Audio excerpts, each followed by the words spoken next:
ఇప్పుడు ఆల్రెడీ స్క్రీన్లలో 2 పెద్ద సినిమాలు ఉన్నాయి, మన తెలుగులో 5 సంక్రాంతికి వస్తున్నాయి, తమిళ్ 2 సినిమాలు వస్తున్నాయి. మీ చిన్నోడు మొత్తం థియేటర్ లాగేశాడు. సో మీకు ఏమైనా థియేటర్లు దొరికాయా లేదా సార్? మీ చిన్నోడు మహేష్ బాబు అన్ని థియేటర్లు లాగేశాడు, మీకేమన్నా మీరు అనుకున్న థియేటర్లు దొరికాయా? నేనేమి ఫీల్ అవనమ్మా అసలు. మాకు వచ్చి తీసుకుంటాను, ఎక్కడ రిలీజ్ అవుతుందో చూస్తాం అంతే. హ్యాపీగా అందరు బాగుండాలమ్మా. మొన్న మీరు మాట్లాడుతూ హిమాలయాలకు వెళ్ళే ఆలోచన ఉన్నది, ఇంకా ఆలోచన ఉందా సార్? అప్పుడప్పుడు గ్యాపుల్లో వెళ్దాం అనుకున్నాను. అప్పుడు ఆ గ్యాప్లో వెళ్ళేటప్పుడు చెప్పాను అది. అప్పుడు ఆ సినిమా చూసి లేదు ఇంకొంచెం సినిమాలు చేద్దామని. వెళ్ళిపోవటం అంటే అక్కడికి వెళ్ళి ఉంటాం కాదు, అలా వెళ్ళి రావటం చేస్తానే ఉన్నాను అంతే. మీరు బై మిస్టేక్ అదే అందరూ వెళ్ళిపోతున్నా, నేను వెళ్ళమ్మా, ఎక్కడికి వెళ్తాను వీళ్ళందరూ ఉంటే.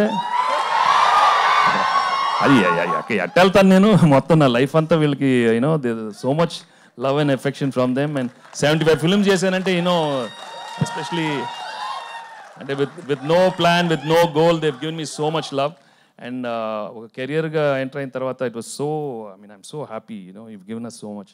బట్ అది చేయాలి కదా, అప్పుడప్పుడు కొంచెం తెలుసుకోవాలి కదా. వెంకటేష్ గారు, గుడ్ లక్ సార్. ఒక సీజన్లో 2-3 సినిమాలు కాంపిటేటివ్గా రిలీజ్ అవటం అనేటువంటిది what is wealthy and welcoming. కానీ డే టైం 5 ఫిలిమ్స్ రావటం అనేటువంటిది it is not good to anybody. రీసెంట్గా మనం చూసుకున్నట్లయితే సాలార్ అండ్ డంకీ 2 కూడాను 1 డే గ్యాప్లో రిలీజ్ అవ్వటం వల్ల 2 సినిమాలు దెబ్బతిన్నాయి, కొంచెం నష్టపోయినాయి. వాటి ఇప్పుడు ఎట్ ప్రజెంట్ ఈ 5 ఫిలిమ్స్ కాంపిటీషన్లో వెళ్ళటం అనేటువంటిది హెల్దీ అనుకుంటున్నారా? దీన్ని ఆపటం కోసం ఏదైనా ప్రయత్నం జరిగిందా? Usually I don't interfere in all these things, Prabhu,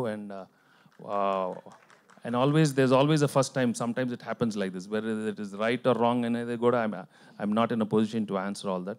It's unfortunate that it happened like this, but also sometimes the audience are so clever, they'll only watch the films which they like. So I'm sure they'll give space to all the films. So మనం ఆ positive దీంట్లోనే వెళ్ళాలి. But దానివల్ల ఈ cinema ఇదైంది అవన్నీ will see on the పండగ. Sometimes if all the films are good, I wish all the films are good, అన్ని సినిమాలు వెళ్ళి చూస్తారు. That's what I'm wishing. But ఒకసారి శైలేష్ ఎంత చెప్పుకున్నా 25th film, 58th film, 78th, 50th film, 100th film ఇవన్నీ కూడా ల్యాండ్ మార్క్ ఫిలిమ్స్ కదా. They cause a extra weight on the director's brain. ఈ సినిమాకి what is the extra weight you are carrying అనిపిస్తుంది? Fans ముఖ్యంగా they are waiting for the film. ఇదంతా చూసిన తర్వాత ఆ ఎక్స్ట్రా వెయిట్ని హౌ యు ఆర్ బేరింగ్? అంటే ఆనెస్ట్లీ అంటే I'm not lying sir, but I never felt that extra weight during. అంటే నేను సినిమా చేసేటప్పుడు అప్పుడు అనిపించలేదు. సినిమా కాపీ అంతా అయిపోయి చూసుకున్నాక నాకు it struck me at that time. So and also sir fans have been very well behaved with me. Like they are always very progressive about ఏమైనా చేసినా కూడా సినిమా బాగుండాలన్న దాని గురించి మాట్లాడుతూ ఉంటారు. Sir fans are like you are one of the best I have seen man. So Shailesh గారు here ఇక్కడ హాయ్ అండి, మైసెల్ఫ్ హేమమాలిని. సో సార్తో వర్క్ స్టార్ట్ చేసినప్పటి నుంచి, కథ చెప్పిన కాడి నుంచి, స్టోరీ డైరెక్ట్ చేసిన కాడి నుంచి మీకు బాగా నచ్చిన 1 క్వాలిటీ ఏంటి వెంకటేష్ గారిలో? What you like the most? ఏం నేర్చుకున్నారు ఆయన దగ్గర నుంచి? అంటే in a very positive way he's a very detached person. నాకు చాలా ఇష్టం సార్ దగ్గర. దేనికి కూడా ఎక్కువ I'm saying in a very positive way. Don't like sir దగ్గర ఒకటి చెప్పారు నాకు in the first 2-3 meetings itself ఎప్పుడో కూర్చున్నప్పుడు, and it really help me. ఏదైనా ఒక విషయం నీకు జరిగినా, మీ వాళ్ళకి జరిగినా కూడా ఒక్కసారి third person point of view నుంచి చూడడం నేర్చుకో, half of your problems will be solved అని. So that is what I learn from him, and it is really calm me down. కొద్దిగా ఇంతకుముందు కొద్దిగా హైపర్ ఉండేవాడిని.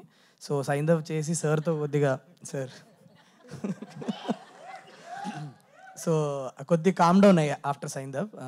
So yeah that's last question. SMA గురించి discuss చేశారు కదా. ఎస్ఎంఏ అనేది issue disaster అనేది బై బర్త్ వస్తుంది జెనెటికలీ.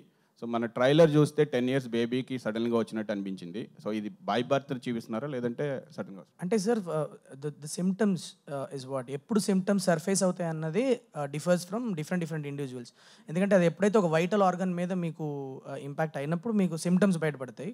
కొంతమందికి 5 ఏళ్ళు కావచ్చు, కొంతమందికి పుట్టుకతోనే దానికి జెనెటిక్ స్క్రీనింగ్ ఒకటి చేసి వాళ్ళ బాడీలో ఆ జీన్ లేదని తెలుసుకుంటే తెలుస్తుంది. ఆ సిమ్టమ్స్ వచ్చినప్పుడు తెలుస్తుంది. So that's what happens to the but at the same time we have taken certain creative liberties. I'm not denying that fact. So ఎందుకంటే ఒక మెయిన్ స్ట్రీమ్ సినిమాలో చెప్తున్నప్పుడు కొన్ని క్రియేటివ్ లిబర్టీస్ తీసుకున్నాను. That I'm being very honest. Venkatesh గారు, as a హీరోగా ఒక character చేస్తున్నప్పుడు ఒక అటాచ్మెంట్ ఉంటుంది. అంటే మీరు ఎమోషనల్ సీక్వెన్స్ చేసేటప్పుడు అంటే ఓన్ చేసుకొని అంటే ఎప్పుడు లేనిది చాలా ఎమోషనల్ అయ్యారని విన్నాం. యాజ్ వెల్ యాజ్ అర్ధరాత్రి టైంలో కూడా ఫ్యాన్స్ వచ్చి మిమ్మల్ని విజిట్ చేయడం కానీ, సో అంటే అది ఎంతవరకు మీరు ట్రావెల్ అయ్యారు ఈ సినిమాతో? అంటే ఇంతవరకు ప్రేక్షకులు ట్రావెల్ అయ్యి ఆ ఎమోషన్కి గురయ్యే ఛాన్సెస్ ఉన్నాయా?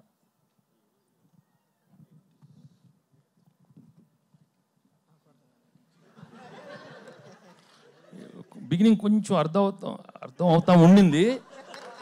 తర్వాత కొంచెం అదే న్యూ ఇయర్ నేను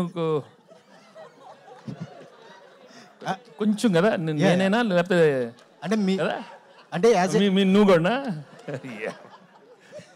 యాజ్ ఏ హీరోగా అంటే మనం చేసేటప్పుడు యాక్టింగ్ చేసేటప్పుడు అటాచ్మెంట్ అనేది ఉంటుంది. అంటే మీరు ఎమోషనల్ సీక్వెన్స్ చేసేటప్పుడు అంటే ఎప్పుడు లేనిది ఓన్ చేసుకొని ఎమోషనల్ అయ్యారని విన్నాం. అది ఎంతవరకు నిజం? No, the scenes were so well written, and because the basic plot itself has got a wonderful emotion. So ఆ సెంటిమెంట్ బిగినింగ్ చే ఉంది కాబట్టి, అండ్ ఆ సిచ్యువేషన్ వచ్చినప్పుడు ఎమోట్ అవడానికి there's a lot of real emotion coming, and దేవుడి దయ వల్ల ఆ ఎమోషన్ ఎప్పుడు బాగా పలికింది. సో ఈ సినిమాలో కూడా I given my the right emotion. So Venkatesh గారు, యానిమల్ మూవీ చూసారా? ఒకవేళ చూస్తే యానిమల్ మూవీ చూసారా? ఒకవేళ చూస్తే సందీప్ రెడ్డి వంగతో ఏమైనా సినిమా చేయాలనిపించిందా? ఏది యానిమల్?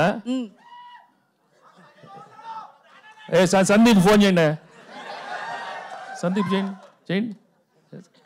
అంటే సినిమా చూసాక ఆయనతో ఒక మూవీ చెయ్యాలి అన్న థాట్ ఏమన్నా వచ్చిందా? ఆఫ్ కోర్స్, బ్రహ్మాండం చేద్దాం, మామూలుగా ఉండదు. ఏది